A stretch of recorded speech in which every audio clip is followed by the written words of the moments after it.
Student, welcome back to my channel. NCERT class 7 geography series में ये हमारा 5th lecture होने वाला है, जिसमें हम लोग वाटर पढ़ेंगे। हवा पढ़ लिया हमने, अब थोड़ा सा पानी पढ़ेंगे। और क्लास 7 है तो बहुत बेसिक चीज़ें हम जानेंगे, जैसे क्लास 6 में हम जाने थे। ज़्यादा कुछ नहीं, हमने बस क्या किया था, मॉइस्चर, टेम्परेचर, वेदर, क्लाइमेट, जो आपके टाइप्स ऑफ विंड है या फिर gaseous composition, layers of atmosphere, इन सबको बस एक बेसिक मतलब है ना कि अब आपसे कोई पूछे कि स्ट्रेटोस्फियर क्या है, थर्मोस्फियर क्या है, मीजोस्फियर क्या है, तो आप 2 लाइन आप जरूर बता पाओगे। यही 2 लाइन करते करते ना हम लोग सारे लाइंस को जुटा लेंगे और हमारा यूपीएससी का प्रिपरेशन कंप्लीट हो जाएगा। तो चलिए स्टार्ट करते हैं इस चैप्टर में हमारा वाटर के बारे में। और यहाँ पे भी आपका क्या होगा, वाटर के बारे में आप क्या पढ़ने वाले हो, एक बार समराइज करो, सोचो। वाटर जो है वो कहाँ कहाँ है अर्थ पे, किस किस जगह पे आपका वाटर प्रेजेंट है, ये जानेंगे हम लोग। दूसरा है कि वाटर का यूजेस क्या होगा। वाटर जो है उसमें जो कंपोनेंट्स हैं वो क्या क्या है, और ये कंपोनेंट्स अगर सही मात्रा में है तो क्या होगा, और गड़बड़ हो गया, कम हो गया, या कोई चीज अनवांटेड चीज बहुत ज्यादा हो गया तब क्या होगा, ये हम समझेंगे।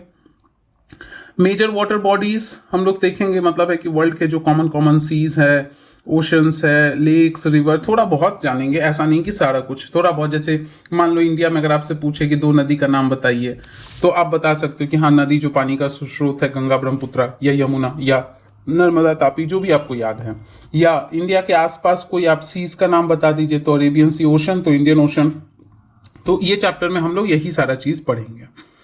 अब क्या है ना कि देखिए, कुछ टर्म्स वगैरह है जो एक एक करके पढ़ती है, बहुत इजी है ये। एयर वाले पार्ट से भी बहुत इजी है, इसमें ज्यादा कुछ आपको पढ़ने का समझने का कुछ है नहीं। वाटर साइकिल वगैरह जानना, पहले तो एक टर्म जानिए। आपको आगे कई जगह पे ये वर्ड देखने को मिलेगा, टेरारियम जिसको कहते हैं। इसमें सिंपल सा क्या होता है ना कि ये आप समझ जाइए ना कि छोटा सा ऐसे हम एक बॉक्स ले लिए, ठीक है, इस बॉक्स में हम कोई प्लांट को ग्रो कर रहे हैं, तो यही चीज आपका क्या कहलाएगा, टेरारियम। घर वगैरह में या छोटे से जगह पे हम कोई इनक्लोज डब्बा में कुछ पेड़ पौधे रखते हैं, तो उसको हम टेरारियम कहते हैं। ये ध्यान में रखिएगा। जैसे ये देखिए, ये एक बक्सा है, या कई जगहों पे आपने यूट्यूब वीडियोस या रील्स में देखा होगा कि बहुत जगह पे लोग क्या कर रहे हैं ना कि बड़े बड़े ग्लास के बॉक्स में एल्गी को कल्चर कर रहे हैं, और उससे फिर आपका क्या है ना कि पाइप कनेक्ट करके ऑक्सीजन का नेचुरल सोर्स बना रहे हैं। तो ये चीज है। दूसरा चीज है कि ये जो वाटर है, कि जब भी आप सोचते हो वाटर के बारे में तो आपके दिमाग में क्या आता है। तो भाई किसी के दिमाग में आ रहा होगा कि अच्छा, मेरे बगल में नाली बह रहा है, उसका पानी, मेरे नल से पानी आ रहा है, वो भी एक पानी ही है, मेरे ग्लास में भी पड़ा हुआ है, बॉटल में पड़ा हुआ है, या बारिश हो रही है तो वो भी तो एक पानी ही है, या समुद्र के किनारे बीच पे गए तो समुद्र का भी तो क्या है, पानी ही है। तो कई सारे थॉट्स आते हैं। तो देखिए, एक चीज आप जान लेना कि वाटर बहुत ज्यादा डायनामिक है, जस्ट लाइक एयर। आप इसकी गारंटी नहीं ले सकते हो कि आपसे कोई कह देना कि ये जो पानी तुम पी रहे हो ये तुम्हारे इंडिया का ही पानी है, इसकी गारंटी आप नहीं ले सकते। क्योंकि हो सकता है कि ठीक है, आपने ये जस्टिफाई कर दिया कि देख भाई, ऐसा है कि ये जो नदी है, इस नदी से हमारे म्यूनिसिपैलिटी में पानी आ रहा है, और उस म्यूनिसिपैलिटी से जो है हमारे घरों में पानी सप्लाई हो रहा है, और हम पानी पी, तो ये मेरे नदी, मेरे गंगा नदी का है। लेकिन ऐसा भी तो है ना कि हो सकता है कि दूर कहीं, यहाँ पे एक एग्जांपल भी दिया, अमेजोन रेन फॉरेस्ट, या कोई भी मान लो कि हो सकता है कि सऊदी अरेबिया में इवेपोरेशन हुआ, वो हवा ट्रैवल करके हमारे इंडिया के ऊपर आया, बादल जो है वो उसमें उसका भी पानी या मॉइस्चर है, वो आपका बरसा और बारिश हुआ, और उससे क्या है कि मतलब हिमालय का बर्फ भी पिघला, यानी कि गंगोत्री का भी जो बर्फ पिघला वो भी कंट्रीब्यूट कर रहा है गंगा में, और वो बारिश जो है जिसमें सऊदी अरेबिया के एरिया का भी मॉइस्चर है, वो सब उसमें मिक्स्ड है। तो आप इसकी गारंटी नहीं ले सकते हो। तो ये बहुत इंपॉर्टेंट चीज है। एक ऑप्शन आ सकता है, और बहुत सिली सा मिस्टेक कर देंगे बच्चे कि आपसे ये कह देंगे ना कि ऐसे स्टोरी बना देगा कि एक बच्चा है, बड़ा सा क्वेश्चन दे देगा, वो बच्चा इस पर्टिकुलर, सपोज है कि पणजी में रहता है, और पणजी में रहता है, वहां पे वो अपने घर से पानी पी रहा है, और उसके घर का जो पानी का जो ये है सोर्स है, वो मान लो कि आपका मांडोवी या जुआरी नदी है, वहां से उसके घर में पानी सप्लाई हो रहा है। तो we can say that the water is completely indigenous in origin. Water is 100% from Mandovi river. Yeah, we are not sure कि whether it is from Mandovi or other. तो हम इस ऑप्शन को मार्क करेंगे, मतलब ये डायनामिसिटी को रिप्रेजेंट कर रहा है। वाटर जो है वो हमेशा कंटिन्यूअस साइकिल में चल रहा है, जिसे हम लोग कहते हैं क्या है, वाटर साइकिल। और ये हम लोग क्लास 6 के साइंस में भी पढ़े थे। वाटर साइकिल में आपसे पूछे ना कि वाटर साइकिल में कौन कौन से प्रोसेस इन्वॉल्व है, तो आपने कहना है इवेपोरेशन, कंडेंसेशन, सब्लिमेशन भी आप कहोगे। सब्लिमेशन कब? जस्ट पिछले लेक्चर में बताए थे कि जब वेपर डायरेक्टली आपका आइस में मतलब सॉलिडिफाई हो जाता है तभी वो पाउडर स्नो जैसा टेक्सचर बनाता है। तो ये सब है, मतलब है कि सॉलिड से लिक्विड, लिक्विड से सॉलिड। इनफैक्ट क्या है ना कि यहाँ पे फ्रीजिंग वगैरह भी देखने को मिलता है। तो यहाँ पे यही चीज है, ये देखिए ये वाटर साइकिल को रिप्रेजेंट किया कि कुछ भी है, ये वाटर बॉडी है, कोई सा भी अपने मन में सोच लो, कुछ भी जो वाटर का सोर्स है। आपने घर में अपने सामान को धो के बाहर रखा, कपड़े को धो के रखा, आपके घर के आसपास तालाब है, नदी है, कुआं है, छोटा सा गड्ढा है उसमें पानी है, गटर का पानी है, समुद्र का पानी है, कुछ भी है, उस पे हीट पड़ रहा है, हीट पड़ रहा है। तो हीट पड़ रहा है तो ये क्या कर रहा है? इवेपोरेट कर रहा है। इवेपोरेट होके जस्ट बताए थे ना पिछले क्लास में कि जैसे ही इवेपोरेट मतलब हीट करोगे, मॉलिक्यूल्स बहुत ज्यादा एनर्जेटिक होंगे, हल्के हो जाएंगे, मतलब एक दूसरे से दूर दूर जाएंगे तो फैलेंगे। अब फैलेंगे तो क्या होगा? उनका डेंसिटी कम हो जाएगा, और डेंसिटी जो है कम हो गया तो अपने आप नीचे ना रहने की बजाय क्या होगा? ऊपर जाएगा। लेकिन ऊपर जैसे जैसे जा रहे हैं, हमें पता है पिछले चैप्टर्स में पढ़ के आए, टेम्परेचर कम है तो क्या होगा? कंडेंसेशन। इसलिए हम कहें कि चैप्टर बहुत ईजी है क्योंकि मेन कंटेंट आप पढ़ चुके हो। अब ये क्या है? ये बना दिया बादल। हायर क्लासेस में हम पढ़ेंगे कि आपके 3 टाइप के बादल होते हैं। एक होता है जो बहुत हाई लेवल पे रहता है जिसे हम सीरस क्लाउड कहते हैं, एक जो मिड लेवल पे होता है ऑल्टो क्लाउड कहते हैं, और लोअर लेवल पे होता है जिन्हें आप जो है मतलब एक तरह से निम्बस का फॉर्मेशन होता है वो कहा जाता है। तो खैर वो अभी नहीं रहना, अभी बस इतना समझ जाओ। वो गया और वहां पे कंडेंसेशन हो गया तो नीचे गिरेगा ऑब्वियसली वाटर। अब क्या हुआ? कंडेंसेशन हुआ तो ये गैस से लिक्विड में चेंज हुआ या फिर सॉलिड में चेंज हुआ, दो में से एक ही हो सकता है। बड़ा बड़ा सॉलिड है तो हेल कहलाएगा, छोटा है तो स्लीट कहलाएगा, और वेपर डायरेक्ट तुम्हारा चेंज हो गया सॉलिड में तो वो स्नोफॉल कहलाएगा। जो भी है इसका डेंसिटी क्या हुआ? तुम्हारा ज्यादा हो जाएगा। गैस से तो ऑब्वियसली ज्यादा होगा, डेंसिटी ज्यादा होगा तो ऑब्वियसली नीचे आएगा।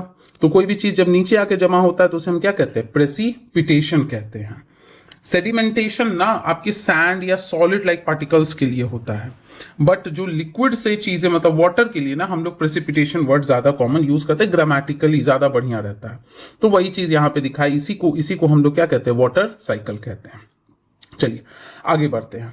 अब यहाँ पे जो है ना कुछ मेन ये मैप आप देख लेना, और इस मैप को जो है ना बस ध्यान से आपको ऑब्जर्व करना है। हम लोग मैप अलग से बहुत ध्यान से पढ़ेंगे, ठीक है? तो अभी आपको सिर्फ मैप को ना ऑब्जर्व करना है और उतना ज्यादा स्ट्रेस नहीं लेना है। आगे अभी हम लोग बढ़ते हैं। अब डिस्ट्रीब्यूशन की बात करें, देखिए मैप में क्या होता है ना, फिर से बताते हैं। मैप में ऐसा है कि आपका होमवर्क आपको दिया जा रहा है। सबसे पहले तो आप मैप में ना ऑब्जर्व करेंगे 7 कॉन्टिनेंट्स प्लस 5 ओशंस। कुछ लोग 4 भी बोलते हैं, 5 भी बोला जाता है। इंडियन को ही जो साउथवर्ड एक्सटेंशन जाता है 60 डिग्री के पार तो उसको सदर्न ओशन कह देते हैं। पहले आप इसको ऑब्जर्व करोगे, ठीक है? कॉन्टिनेंट्स को देखोगे, आप कॉन्टिनेंट्स को ये देखोगे ना, इसका सराउंडिंग में कौन कौन सा कॉन्टिनेंट है। अभी कंट्री नहीं आपको देखना है, सराउंडिंग में कौन कौन से कॉन्टिनेंट है और कौन कौन से ओशंस है इसके। सिमिलरली ओशंस के भी आप देखना कि इसके सराउंडिंग में अगल बगल में कौन कौन से कॉन्टिनेंट है और कौन कौन से ओशंस है। होता है ना कि एक ओशन दूसरे से कनेक्टेड है, जैसे आपका क्या होता है इससे पनामा कनाल के थ्रू पैसिफिक और अटलांटिक ओशन कनेक्टेड है ना। अभी आपको बस इतना काम करना है क्योंकि हम लोग मैपिंग का सीरीज बहुत जल्दी लॉन्च करने वाले हैं, एकदम कॉम्प्रिहेंसिव एक एक चीज कि इक्वेटर कौन कौन से कंट्री से पास होता है, Tropic of Cancer, Tropic of Capricorn, everything. अभी आप बस मैप देखने का आदत सीखो। ऐसे ही देखा जाता है, पहले आप एनलार्ज्ड व्यू लीजिए, फिर उसको माइक्रो लेवल पे जाना है, कंट्री से स्टेट और इन सभी पे पहुंचेंगे। तो ये आप टास्क कर लेना। अब सैलिनिटी क्या होता है ना, सैलिनिटी ऐसे मेजर होता है, पार्ट्स पर 1000, पीपीटी करके लिखा होता है, पार्ट्स पर 1000, मतलब 1000 ग्राम पानी में कितना सॉल्ट है। जनरली क्या होता है ना कि 30 प्लस आपका जो सीज ओशन है उसका होता है ब्रैकिश वाटर, ब्रैकिश मतलब जिसमें सॉल्ट मॉडरेट है, तो ये आपका 5 से 30 के बीच, मतलब 5 से कम होता है तो फ्रेश कहते हैं। तो सॉल्ट के कंसंट्रेशन के आधार पे ना, सैलिनिटी के आधार पे पानी आपका क्या होता है, सॉल्टी हो सकता है, या उसको हम कहते हैं मरीन वाटर, या फिर आपका क्या होता है फ्रेश होता है, या फिर ब्रैकिश होता है, ब्रैकिश दोनों के बीच का। तो यहाँ पे कह रहा है डिस्ट्रीब्यूशन ऑफ वाटर बॉडीज। भाई डिस्ट्रीब्यूशन मतलब पानी कहाँ कहाँ, ये बहुत इंपॉर्टेंट है, इसको बड़े ध्यान से ना, इसको एकदम बहुत ध्यान से आपको याद करना है। सबसे ज़्यादा, क्योंकि ये अभी रिसेंट में आप लोग अगर आप देखेंगे ना, ये बीपीएससी 70th मेंस एग्जाम हुआ था, उसके ज्योग्राफी के ऑप्शनल में यहाँ से क्वेश्चन पूछा हुआ था कि ग्राउंड वाटर, आई थिंक शायद ग्राउंड वाटर के बारे में पूछा था कि ग्राउंड वाटर कितना कंट्रीब्यूट करता है। तो ये ध्यान में रखना है, एग्जैक्ट नहीं भी याद हो ना तो इतना ध्यान में रखिए कौन सा 1% के आसपास है, कौन सा आपका मैक्सिमम है, कौन सा मिनिमम है। तो यहाँ देखिए मिनिमम सबसे कम कहाँ है, रिवर्स में है, फिर एटमॉस्फेयर में है, फिर उसके बाद inland seas and salt lakes. जो आपका जमीन पे होता है ना, इवेपोरेशन होता है बहुत ज्यादा, और तब आपका क्या होता है ना कि ये सॉल्टी वाटर लेक बन जाता है। जैसे आप राजस्थान में जाओगे सांबर लेक मिलेगा, वो हो गया। या फिर इनलैंड सीज, मतलब सी का पानी जो है ना वो इरोड करके लैंड के अंदर आ गया, और चारों तरफ से जो है ना वो लैंड का मास उसको कवर कर लिया, एक तरह से लगून टाइप का आप कह सकते हो। तो ये सब आपको ध्यान में। ग्राउंड वाटर देखिए 1% से आपका कम है। मतलब यहाँ कंफ्यूजन क्या हो सकता है ना कि जनरली क्या होता है ना कि एक लेमैन के इंसान के हिसाब से चलो तो आपको लगे ना कि अरे रिवर में तो बहुत ज्यादा होगा, इतना बहता है, लेकिन सोचो रिवर से कितना गुना ज्यादा ग्राउंड वाटर है, और सबसे ज्यादा आपका कहाँ, ओशंस में। मतलब इतना खारा पानी है, पीने लायक जो है ना वो आपका इतना ही है, मतलब 3% से भी कम पीने लायक है। उसमें भी आइस कैप से आप डायरेक्टली पानी कैसे ला सकते हो, बहुत महंगा पड़ेगा। मतलब है कि आप मान के चलिए 1% से भी कम पोटेबल वाटर है। पोटेबल का मतलब होता है केपेबल टू ऑफ ड्रिंकिंग, मतलब है कि जिसको आप पी सकते हैं। तो ये आपको ध्यान में रखना है। उसके बाद है कि कुछ एक्टिविटीज है और कुछ यहाँ पे है ऐसे डेड सी का दिया हुआ है। डेड सी आपका ना ऐसे करके इजराइल होगा, इधर जॉर्डन होगा, दोनों के बीच में ऐसे डेड सी मैप में देखिएगा। तो कहता है कि इसका भाई सैलिनिटी बहुत ज्यादा है। इनफैक्ट लेक वान है, इस सब का भी बहुत ज्यादा सैलिनिटी है। अब ये क्या है कि ये कुछ एक्टिविटीज है, कुछ काम का उतना खास है नहीं। ये बस यही कह रहा है ना कि 2 लीटर पानी ले लो, और उसमें क्या है ना कि आप उसे कह रहा है कि measure out 12 spoons of water from the vessel into another बोल।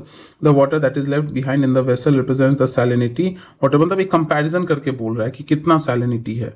रिवर में 1 ड्रॉप, फिर आधा स्पून है उसमें फ्रेश वाटर। मतलब एक तरह से आप ऐसे होता है ना, जैसे आप कहते हो एक कंपैरिजन, जैसे आपसे कोई बोल दिया ना कि आसमान में कितने तारे हैं या तुम्हारे सर पे कितना बाल है, तो वैसे आप कहते हो ना कि अरे मेरे सर पे तो उतना ही बाल है जितना, एक बार ऊपर देखो और उतना में तुमको तारा दिख जाए। तो जितना तुम ऊपर देख सकते हो और जितना तारा तुमको लगता है कि होगा उतना मेरे सर पे बाल होगा।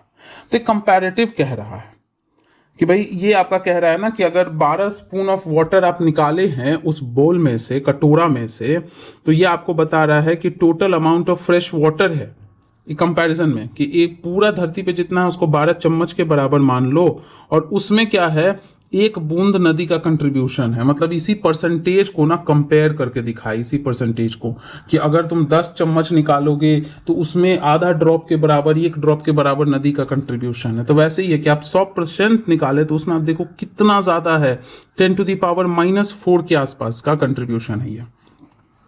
अब उसके बाद क्या है ना कि वाटर का क्या यूज है। अब ये सबको पता है भाई, आपका जो थर्स्ट है, आपको प्यास लगता है, उसको सेटिस्फाई करता है, क्वेंच करता है।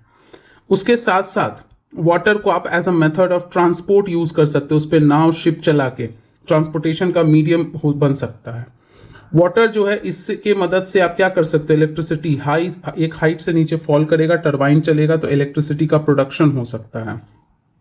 वाटर से आप इरिगेशन करा सकते हैं एग्रीकल्चर में, वाटर से आपका इंडस्ट्री में यूज हो सकता है, कूलिंग वगैरह में, न्यूक्लियर पावर प्लांट्स में water as a coolant use हो सकता है।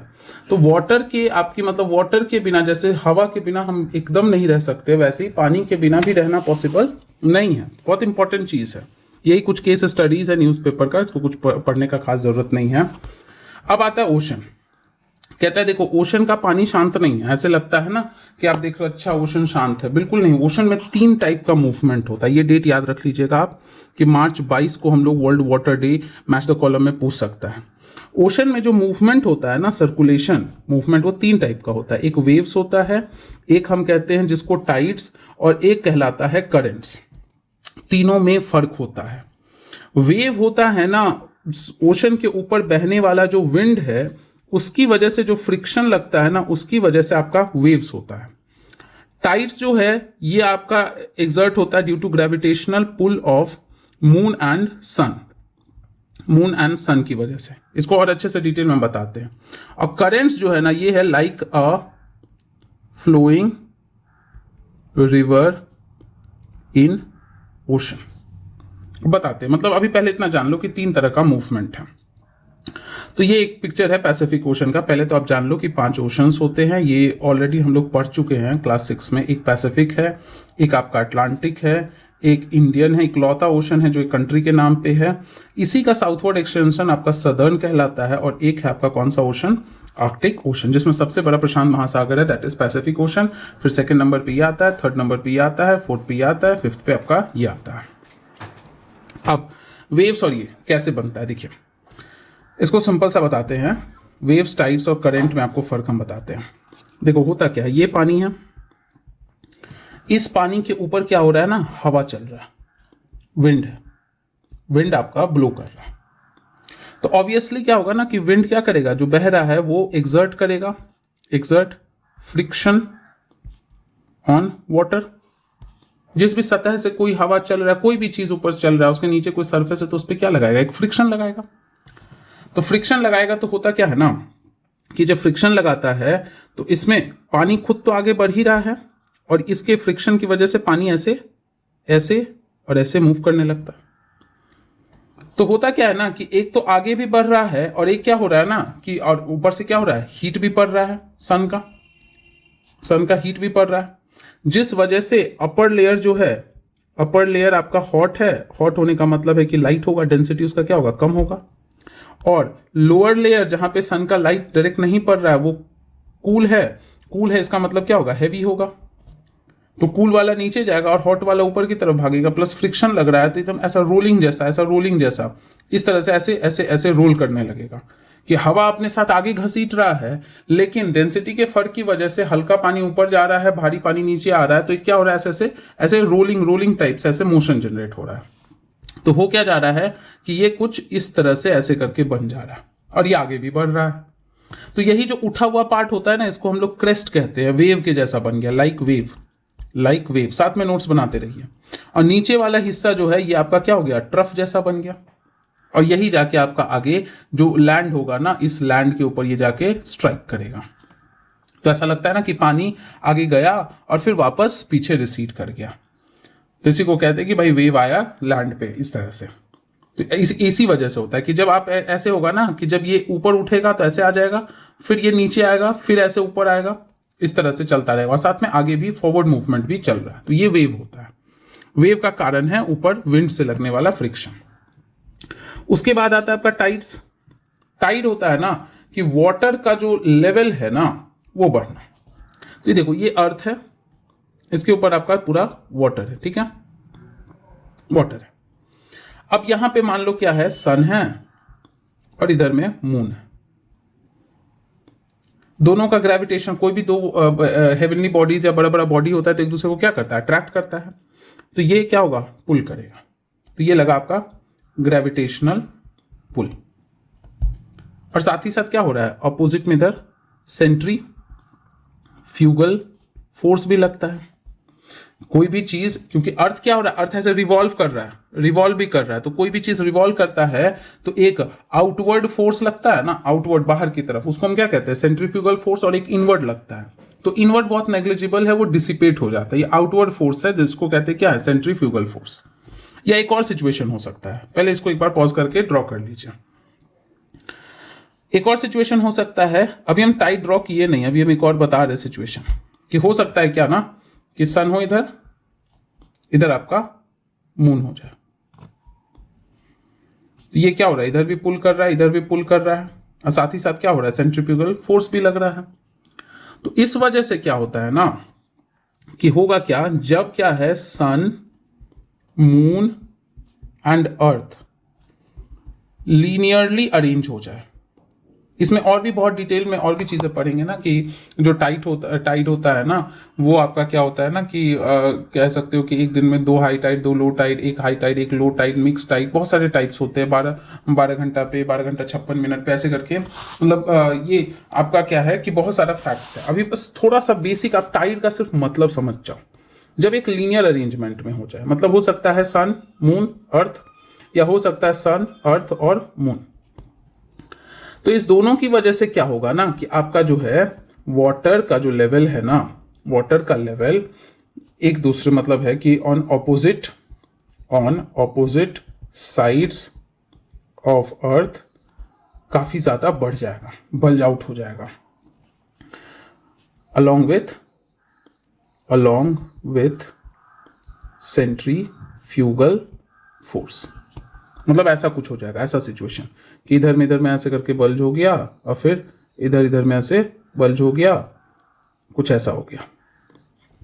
तो होगा क्या, अब पानी तो एक तरह से लिमिटेड है ना, अब इधर उठा तो ऑब्वियसली कहीं से तो घटेगा ना, कहीं से तो घटेगा, इधर उठा कहीं से तो घटेगा। तो ये जो जोन है ना, ये वाला हिस्सा उठा हुआ पोर्शन, इसको कहेंगे हम क्या, हाई टाइड। इसको भी हम कहेंगे क्या, हाई टाइड। लेकिन ये जो नीचे गिर गया इसको हम क्या कहेंगे, लो टाइड, लो टाइड।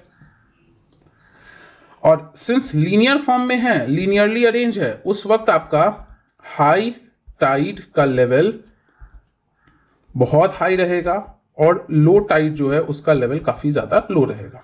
तो ऐसे को हम कहते क्या है, स्प्रिंग टाइड। ऐसा नहीं कि स्प्रिंग सीजन में आता है, ये ऐसे मतलब रिवॉल्यूशन होते होते कुछ इस तरीके से सन मून अर्थ आ जाए ना कि जब एक दूसरे के एक लाइन में अरेंज हो जाए तो दोनों अपने तरफ, और स्पेशली मून के साइड वाटर लेवल, या कह सकते हो फोर्स ऑफ ग्रेविटी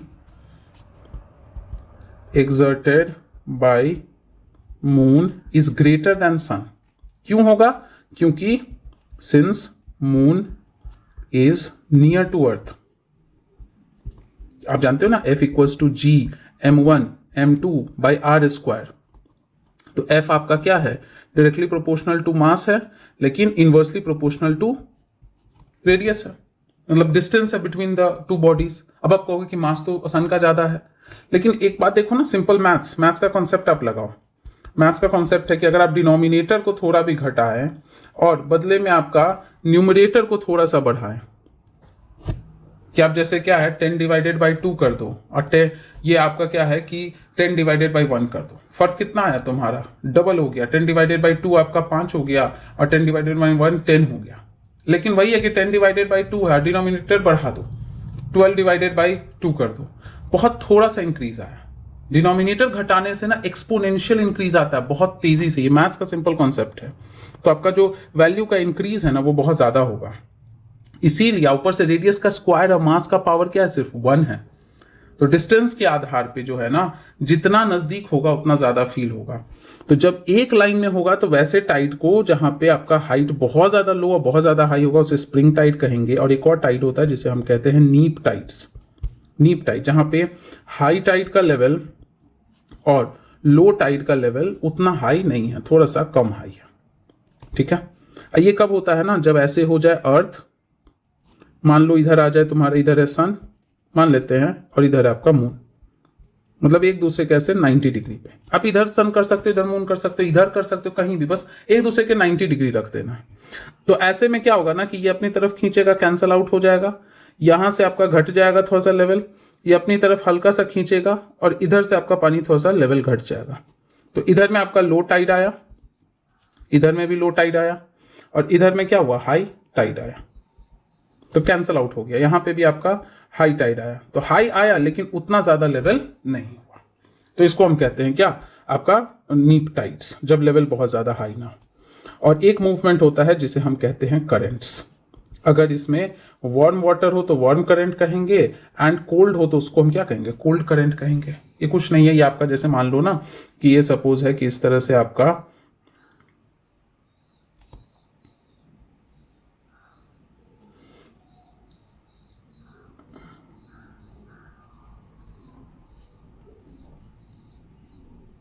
ये सपोज है, ये आपका यूरोप वाला पार्ट है, ये अफ्रीका वाला पार्ट है, ये साउथ अमेरिका है और ये नॉर्थ अमेरिका है। तो होता क्या है ना कि कुछ आपका ऐसे करके, ऐसे पानी के बीच बीच में ऐसा बहुत फास्ट मोशन होगा, ये आया यहां से टकराया, कुछ इधर चला गया, ऐसे चला गया, इधर चला गया, फिर ऐसे आया, फिर ऐसे आया, फिर कुछ इधर चला गया, ऐसे गया, ऐसे गया, इस तरह से। तो यही आपका क्या कहलाता है, करंट्स। और ये होता क्यों है ना, ये जो डेविएशन है ना, इसका कारण है, रीजन है आपका क्या, इंसोलेशन। सन से जो हीट आ रहा है उसकी वजह से कहीं पे आपका क्या होगा ना कि तुम्हारा जो है हीट बढ़ जाएगा, कहीं पे कोल्ड रहेगा, तो उसकी वजह से कहीं पे वाटर आपका लाइट हो जाएगा हीट होने से, और कहीं पे उसका डेंसिटी क्या होगा, ज्यादा हो जाएगा। तो उस फर्क की वजह से, जैसे इक्वेटर पे आपका पड़ता है ये इक्वेटर पे हीट ज्यादा है और पोल्स पे जो है हीट कम है, तो इस वजह से यहाँ पे क्या होगा, वाटर जो है वो आपका ऐसे थोड़ा सा लेवलराइज हो जाता है, कुछ इस तरीके से। तो ये आपका हीट होने से ना एक्सपैंड हुआ, हीट होने से एक्सपैंड हुआ, तो ये वाटर बॉडी में थोड़ा सा लेवल क्या हुआ, राइज हुआ। और यहाँ पे ये हीट कम पड़ रहा है तो इस जगह पे क्या है, कॉन्ट्रैक्ट हुआ। तो देखो एक ग्रेडियंट बन गया, तो अपने आप इधर से इधर जाएगा। एंड सिंस यहां से अब ये अंदर का पानी है, तो यहां पे हैवी वाटर है, तो ये नीचे सेटल होगा, अंदर सर्कुलेट करेगा और यहां आएगा। तो ऊपर इधर से इधर क्या हो रहा है, वार्म करंट जा रहा है, और नीचे आपका कौन आ रहा है, कोल्ड करंट, क्योंकि नीचे सेटल होगा ना।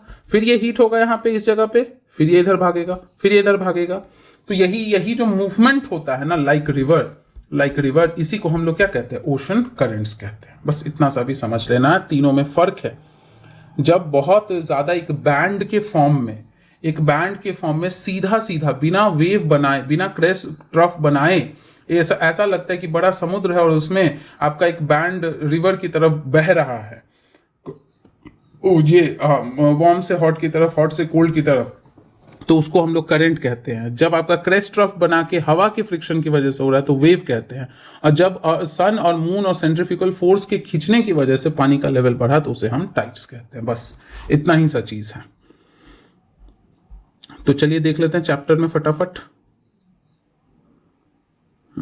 तो ये देखिए ये कैसे है, इस तरह से है ना, ये ऐसे क्रेस्ट बनाते हुए आया, जैसे टकराएगा तो क्या होता है, ऐसे ऊपर उठता है, कहीं से भी टकराएगा, आपके दीवार पे एक गिलास पानी मार के देखो, क्या होता है कि कुछ आपकी तरफ आएगा, कुछ वैसे ऊपर की तरफ छिलक जाता है। इसी को हम क्या कहते हैं, वेव्स कहते हैं। तो ये हो गया आपका वेव्स। उसके बाद एक और टर्म आता है सुनामी। सुनामी कुछ मत समझो, अंडर वाटर अर्थक्वेक या वोल्केनिक इरप्शन होता है, जिससे वाटर बहुत हाई स्पीड में कोस्ट से टकराता है, कोस्ट से कोलाइड करता है। उसी को हम क्या कहते हैं, सुनामी कहते हैं, हार्बर वेव कहते हैं। ये कि अंदर में जो है ना, पानी के अंदर में, और ये एक केस स्टडी आप याद कर लीजिएगा, 2004 सबको पता होगा कि कैसे आपका क्या है ना, कि लगभग 9 पॉइंट का अर्थक्वेक आया था यहाँ पे सुमात्रा के आसपास। इधर में आपका इंडोनेशिया है ना, और इधर अंडमान है, इधर में आपका ट्रेंच है। इसी जगह पे क्या हुआ ना कि अचानक से अर्थक्वेक आया। तो होता क्या है ना कि जैसे ही कोई चीज नीचे स्लाइड किया, कि जैसे आप एक सिंपल सा लेना, पानी का बॉटल लेना, पानी का बॉटल में को जो है ना बहुत जोर से किसी सरफेस पे बैंग करना, तो देखते हो ना बहुत जोर से आप बैंग करते हो तो जो पानी है वो क्या होता है, Newton's third law of motion को फॉलो करता है, एक्शन एंड रिएक्शन। एक्शन आपने बहुत जोर से लगाया सरफेस पे, तो रिएक्शन उस सरफेस का पानी पे लगा, पानी ऐसे ऊपर उछलेगा।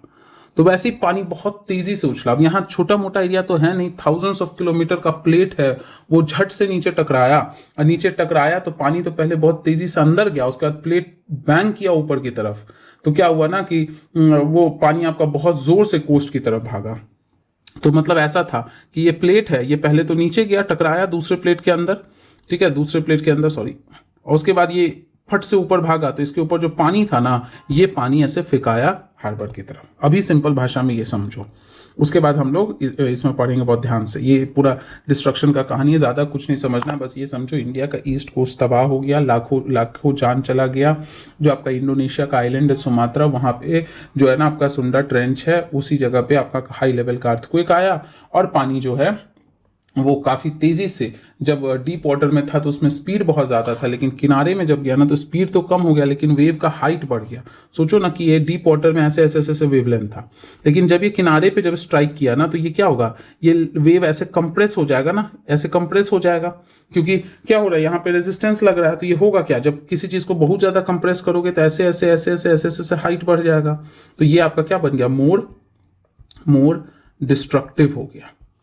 यही था आपका सुनामी का कहानी। और सुनामी ऐसा नहीं कि पहली बार 2004 में यहाँ आया था, बहुत सारे 2011 का सुनामी था जो कि आपका बहुत ज़्यादा डिस्ट्रक्टिव था, वहाँ पे जापान में पैसिफिक में आया था।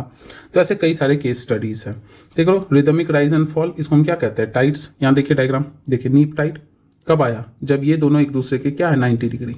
कहीं पे भी आप यहाँ पे सन रख दो ऐसे करके, आपको लग रहा है नहीं हम इधर रखना चाहते हैं सन, आपको लग रहा है कि नहीं हम मून इधर कर देंगे, सन इधर, जैसे भी रख दो बस 90 डिग्री रहना चाहिए।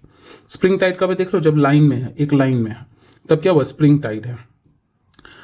उसके बाद हम देखते हैं ओशन करेंट्स। तो ओशन करेंट्स क्या हो रहा है? Streams of water flowing constantly on the ocean surface in definite directions.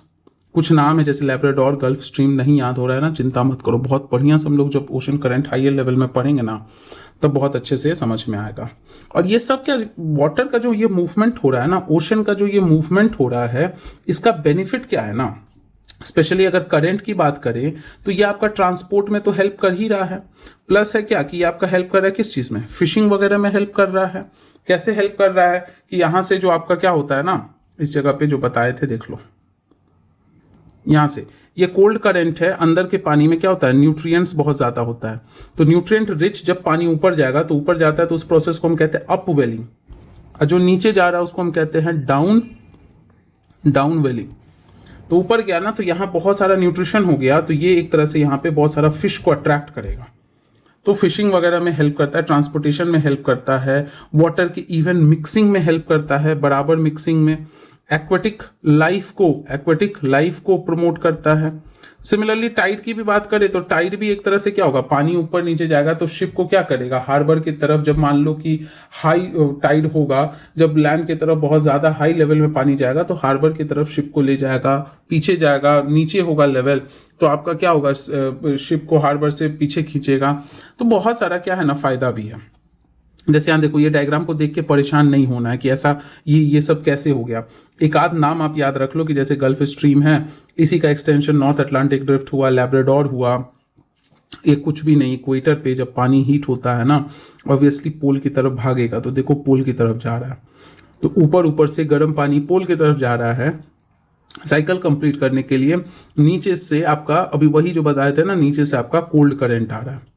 जब भी पोल टू इक्वेटर आएगा, पोल टू इक्वेटर तो वो हमेशा कोल्ड होगा, और जब भी इक्वेटर टू पोल जाएगा तो वो हमेशा क्या होगा, वार्म करंट होगा। ये ध्यान में रख लीजिएगा।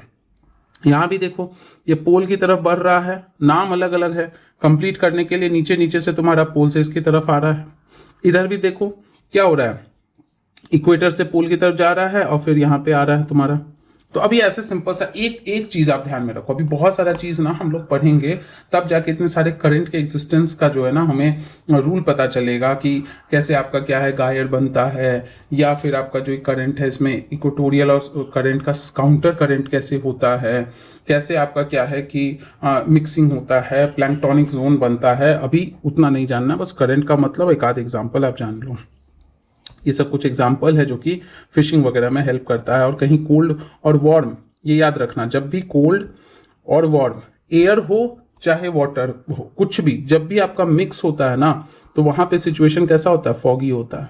अब फॉगी क्या प्रॉब्लम क्रिएट करता है आपको पता है, नेविगेशन में प्रॉब्लम क्रिएट करता है। तो चलिए क्वेश्चन आंसर देख लेते हैं। प्रेसिपिटेशन क्या है, डाउन पोरिंग है। लिक्विड या सॉलिड के फॉर्म में जब आपका क्लाउड से डाउन पोरिंग होता है तो उसको हम कहते हैं प्रेसिपिटेशन। वाटर साइकिल क्या है, cyclic movement of water from earth to atmosphere then back to earth. What are the factors affecting height of waves, wave के हाइट को कौन कौन सा अफेक्ट कर रहा है, तो विंड अफेक्ट कर रहा है, वाटर का मूवमेंट अफेक्ट कर रहा है, इंसोलेशन अफेक्ट कर रहा है।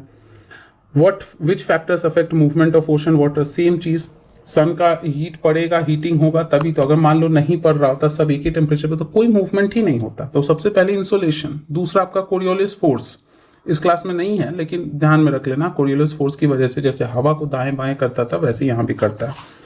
What are tides and how are they caused, tide क्या है, periodic rising and falling of water level, कैसे कॉज होता है, due to centrifugal force and gravitational attraction of sun and moon. What are ocean currents, ये stream of rivers या stream of flowing water in ocean. Give reason, ocean water is salty, salty क्यों है, क्योंकि इसमें salt का concentration ज्यादा है। Salt का कंसंट्रेशन क्यों ज्यादा है, क्योंकि यहाँ पे बहुत सारा चीज डिसॉल्व हुआ है, मिनरल्स डिसॉल्व हुए हैं, यहाँ पे रिवर वगैरह बहुत सारा कंटेंट ड्रेन आउट करता है, प्लस अंदर में ओशन के अंदर बहुत सारा वोल्केनिक इरप्शन होता है, उसकी वजह से आपका सॉल्ट का एडिशन होता है। क्वालिटी ऑफ वाटर इज डिटोरियोरेटिंग, क्यों, क्योंकि ह्यूमन का हो रहा है डेवलपमेंट, हम ह्यूमन डेवलप कर रहे हैं जिस वजह से हम वेस्ट प्रोड्यूस कर रहे हैं, और वेस्ट को क्या करते हैं हम पुण्य कमाने के लिए गंगा में बहा देते हैं, इसीलिए आपका डिटेरियोरेट हो रहा है पोल्यूशन से। The process by which water continuously changes it's form and circulates with water cycle, लगातार सॉलिड लिक्विड गैस में चेंज हो रहा है। Generally warm ocean currents originate near कहाँ होगा, equator. Rhythmic rise and form क्या है आपका, टाइड है। अब कैस्पियन सी लार्जेस्ट लेक, आप ध्यान में रखिएगा। टाइड क्या है? Periodic rise and fall. Tsunami क्या है? Strong seismic wave. Seismic wave क्या होता है ना, अर्थक्वेक से रिलेटेड बताए थे ना। ये जो प्लेट है ये एक दूसरे से टकराएगा तो कंप्रेस करके प्रेशर रिलीज करेगा, या नहीं तो एक दूसरे को झटका देगा तो एक शेकिंग फील होगा। Ocean currents, stream of water moving, water cycle अपना बच गया। अब ये फॉर फन है, इसमें कुछ ना स्टेटमेंट दिया, उस स्टेटमेंट के बीच बीच के वर्ड का आप जोड़ोगे तो कुछ नदी कुछ जगह का नाम बनेगा, तो ये आपके लिए कुछ काम का नहीं है। तो यहीं पे हम लोग चैप्टर फिनिश करते हैं। मिलते हैं अगले वीडियो में अगले चैप्टर के साथ। तब तक अच्छे से पढ़िए, रिवाइज कीजिए और क्वेश्चंस बनाते रहिए। Thank you everybody.